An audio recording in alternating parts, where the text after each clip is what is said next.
Yugantha 2026 CA Students Mega Conference. That too without a single friend? How is it possible? Yes, it is. Obviously, it was me. After such a huge career gap, मेरा कोई friend नहीं है. मैं CA finalist हूँ और मुझे काफ़ी attempts लग गए हैं क्लियर करने के लिए. किसी और दिन मैं इस स्टोरी के बारे में भी बताऊँगी क्यों मुझे इतने अटैम्प्ट्स लगे. I would like to tell about this Yugantar journey. 4th and 5th जुलाई 2 दिन ये सीए स्टूडेंट्स का मेगा कॉन्फ्रेंस चला. I was not confident about going that. जब मैं इसके लिए रजिस्टर कर रही थी काफ़ी बार मेरे मन में ये सवाल आया, मैं जाना चाहती हूँ पर वहाँ क्या मैं अकेली बैठूँगी? क्या कोई नहीं होगा मैं जिसके साथ बात करूँगी? अनफॉर्चुनेटली मेरी एक फ्रेंड है जो बिल्कुल मेरी तरह है. She is also married. She is also stuck in loop of this C final attempts. मैंने उससे पूछा था बट वो यहाँ नहीं रहती है. As I said she is married. She live some other city. उसके लिए पॉसिबल नहीं था इसे अटेंड करने आने के लिए. सो मैं अकेली रह गई. मैंने कई बार सोचा जाऊँ या ना जाऊँ, जाऊँ या ना जाऊँ, बट फिर फाइनली मैंने सोचा जाना तो पड़ेगा. आज ये सीए कॉन्फ्रेंस है. कभी किसी और क्लास में अगर मैं जाके कभी ट्राई करती हूँ रिजॉइन करने का स्टडीज़ के लिए कि मुझे किसी क्लास की ज़रूरत पड़े, इनफैक्ट अगर कभी ऐसा होता है. Right now I am not having any classes. मैं अपनी स्टडीज़ आईसीआई के वर्चुअल लाइव लेक्चर से ही कर रही हूँ.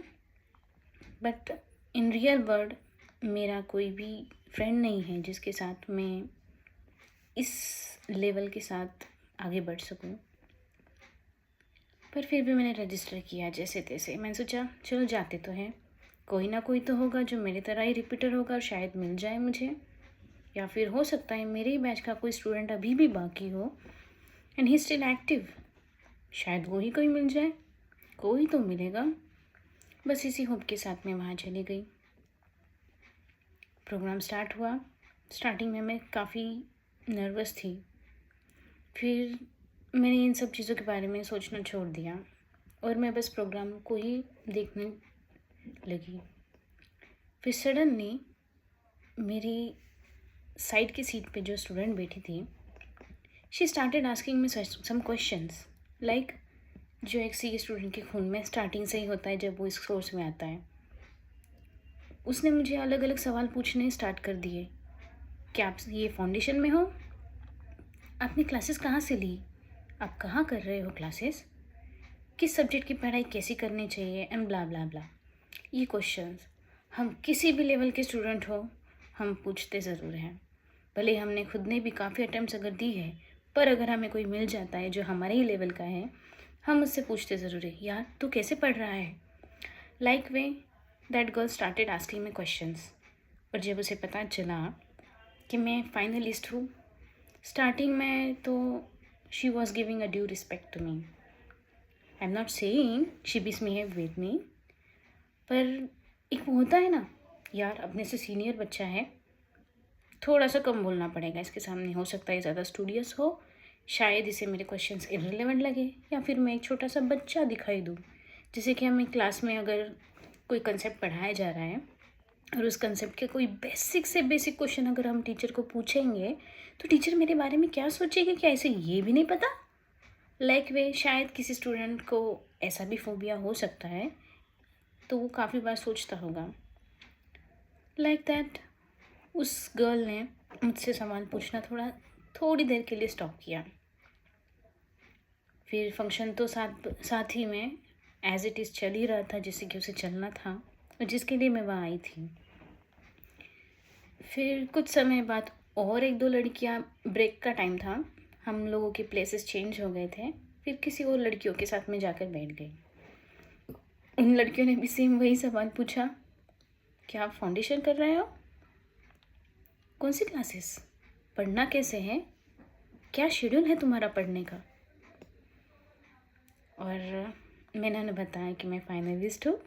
One time again I had to introduce myself, my current course level. And then what happen? extremely. It was really very wild feelings. Suddenly मुझे ये चीज़ एकदम से फील हुई कि मैं अकेली नहीं थी. भले ही वो किसी और लेवल के स्टूडेंट्स थे, but still they were talking with me. They never let me feel that I am alone there.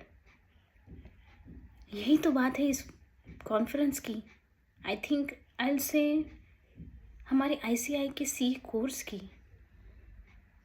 हम चाहे किसी भी लेवल पे हों, पर जब CA स्टूडेंट्स साथ बैठते हैं, एक दूसरे से बात करते हैं, पूछते हैं पढ़ाई कैसी करनी चाहिए, क्या करना चाहिए, आपका क्या रूटीन है, and they start to share their routine with us and ask what should be my approach. फिर मुझे रियलाइज़ हुआ, yes, I am never alone. मेरे जैसे बहुत से स्टूडेंट्स हैं. कुछ CA फाइनल लेवल पे भी हैं, कुछ इंटर लेवल पे भी हैं, some are at foundation level 2. बहुत से लोग हैं जिनकी तो फाउंडेशन लेवल पे ही लगी पड़ी है. मैं तो फाइनल लेवल पे हूँ. अगर कोई मेरे बैच का स्टूडेंट, मेरे पहचान का कोई मुझे नहीं भी मिला, आई हैव दैट प्रिविलेज कि someday someone will come to me and will ask for my advice. और यही एक तरीका है शायद जिससे मैं अभी भी लोगों से कनेक्ट कर सकती हूँ, even though I am not a CA right now. पर हाँ, मैं फाइनलिस्ट हूँ. कुछ है मेरे पास जिससे मैं अभी भी लोगों के साथ कनेक्ट कर सकती हूँ. उसके बाद मैंने उनके साथ अपना कन्वर्सेशन कंटिन्यू रखा, उनकी बातें भी सुनी, उनसे क्या मिस्टेक्स हो रही थी, ये सब चीज़ें मैंने उनसे सुनी भी. और जो मिस्टेक्स मैंने अपने टाइम पे की, उन्हें मैंने कैसे टैकल किया, ये सारी चीज़ें मैंने उनके साथ डिस्कस करना स्टार्ट कर दी. देखते ही देखते नियर अबाउट 10 से 15 लड़कियां थी जो मुझे पहचानने लग गई थी वहाँ. Even though that conversation was really very little to have a bond with anyone. पर हाँ, वी आर CA स्टूडेंट्स. हम कभी भी कहीं भी कैसे भी कनेक्ट करना जानते हैं. And I think that's the real motive behind having a CA conference. Students level पे CA कॉन्फ्रेंसेस को कंडक्ट करने का मेन मोटिव ही यही है कि बच्चे एक दूसरे के साथ कनेक्ट करें, नेटवर्किंग करें, नेट बनाएं, पहचान बनाएं. बहुत से स्टूडेंट्स होते हैं जो किसी और सिटी से ट्रैवल करते हैं, पेपर प्रेजेंटेशन करते हैं, बहुत कुछ सीखने के लिए मिलता है. तो मैं यही कहना चाहूँगी, जैसे कि मैं एक CA स्टूडेंट हूँ, ये मेरा एक्सपीरियंस था CA कॉन्फ्रेंस का. आप भी किसी चीज़ का कोर्स कर रहे होंगे, शायद आप भी कोई स्टूडेंट होंगे, या फिर आप भी एक हाउसवाइफ होंगे जो कोई स्टडीज़ नहीं कर रहे हैं. ठीक है, I know that. I really have respect in my heart for you guys, even if you are not doing anything. पर जैसे कि हम किसी सोशल इवेंट पे कहीं जाते हैं, लोग हमसे मिलते हैं, हमसे पूछते हैं, हमसे बात करते हैं, हमें अच्छा लगता है. And that's the very nature of human being to behave in a group. हम ग्रुप में रहते हैं, ये ह्यूमन बीइंग का बेसिक नेचर है. हमें ग्रुप में रहना अच्छा लगता है. कोई भी अकेले रहना नहीं चाहता.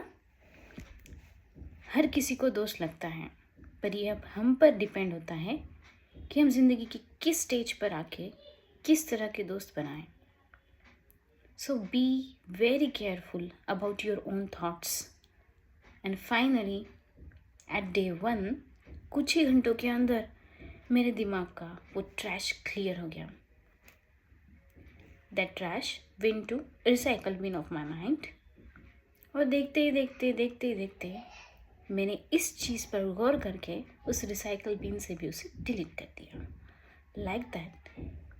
अगर कोई भी चीज़ आपके जीवन में आपको परेशान कर रही होंगी, तो उसे बस गौर से देखने की ज़रूरत है. देखो खुद को, आसपास देखो, शायद आपको आपके सवालों का जवाब मिल जाए. शायद फाइनली आप फील करो कि आप अकेले नहीं हो. आप जैसे कई और लोग इस दुनिया में हैं, बस हमें दिखाई नहीं देता या फिर हम देखना नहीं चाहते. और इस चैनल को स्टार्ट करने का मेरा रीज़न भी वही है। मैं अब तक सोशल मीडिया से दूर रही हूँ। इवन मेरे रिलेटिव्स तक कहते हैं कि मैं कभी फ़ोन का इस्तेमाल नहीं करती हूँ। आई एम नॉट कंप्लेनिंग दैट, मुझे अपनी ये आदत पसंद भी है। सीए स्टूडेंट होने के बावजूद भी मैं मोबाइल, लैपटॉप या टैबलेट इन चीज़ों का इस्तेमाल करती हूँ, पर a very limited access to social media. मेरा एफबी अकाउंट भी है, इंस्टाग्राम आईडी भी है, पर मैंने कभी रील्स नहीं बनाई, ना ही फेसबुक पे कोई ज़्यादा ट्रेंडी पोस्ट किए हैं, ना ही लिंक्डइन पे। मैं लिंक्डइन पर भी हूँ, sorry to mispronounce that. LinkedIn पर भी मेरा अकाउंट है, पर मैं वहाँ कभी कोई पोस्ट नहीं किया। पर कल युगांतर जाकर मैंने ये फील किया कि सच में सोशल मीडिया एक ऐसा टूल हम लोगों को दिया गया है जिससे हम अभी भी लोगों से कनेक्ट कर सकते हैं। ये हम पर डिपेंड करता है कि हम इन चीज़ों का यूज़ कैसे करते हैं। सोशल मीडिया का यूज़ नेगेटिव वे में भी किया जा सकता है, पर इसके पॉजिटिव एंगल्स भी है। हमें उन चीज़ों को एक्सप्लोर करना चाहिए, सीखना चाहिए। अगर आपको आज का मेरा ये वीडियो थोड़ा बहुत भी रिलेटेबल लगा हो, प्लीज़ लाइक इट। और अगर आपको ये अभी आशा लगती है कि शायद मेरे चैनल पर ऐसा कोई ना कोई थॉट जो आपके जीवन से रिलेट करे मिल जाए, please come again on my channel. Thank you.